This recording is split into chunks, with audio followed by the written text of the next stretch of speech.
Greetings, my name is Narrin Murphy. Some persons know me as the trendsetter from the nature island of Dominica, and I'm today going to speak about my pet puppy, dog, that came into our lives under very unusual circumstances.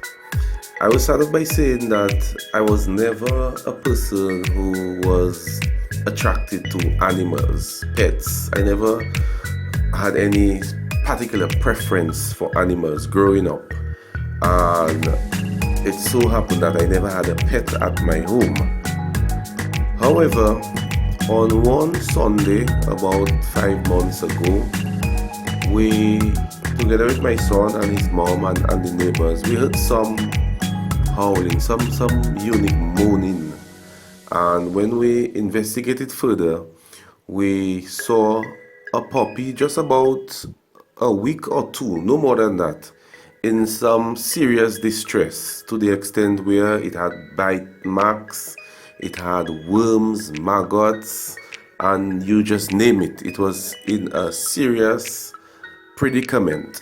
And to add insult to injury, it would have suffered heavy rains, because that was a weekend where there was a lot of rain. The weather was real messed up.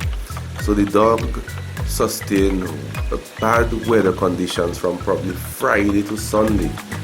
More than likely, maybe the mother was trying to bring it to a safe zone but was not successful, so it just left it there. We immediately took the dog in, rescued it, cleaned it up with Dettol and other compounds that we had, and I contacted my good friend Yola Tuse, who has been a friend for several years, decades, I would say. And knowing that she is involved in the Human Society, I decided to reach out to her to seek her advice on how we should move forward. Yola immediately gave good advice and instructed us to take it to the vet, where the Human Society, the Dominica branch, would cover the first set of vaccines and what have you. And this has been done, and we have seen the puppy grow from 2 weeks to it's probably about 5 months old right now, and it has really become a part of our life.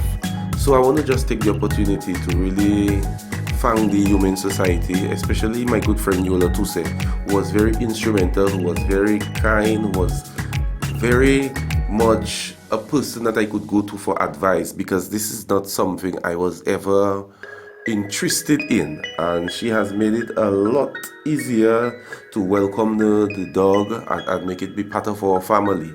The thing I forgot to mention is the dog is named Reina. It's female because we thought it was fitting that, having found it in the rain, that we would have called it Reina. And my children, their names are Ray, like Rayshon, Regine, Rayvon, and they just wanted to have the dog be part of the Ray family. Sometimes in life we may not be willing to do something. It might be outside of our norm, it might be outside of what we like, but when there is a particular calling, when there is a particular motivation, you probably have to step out of your comfort zone and go into something that you know may not benefit you initially directly, but to the betterment of somebody else. And in that case, it was the survival of the dog named Reina. So on behalf of my family, we want to just say thank you to the Human Society.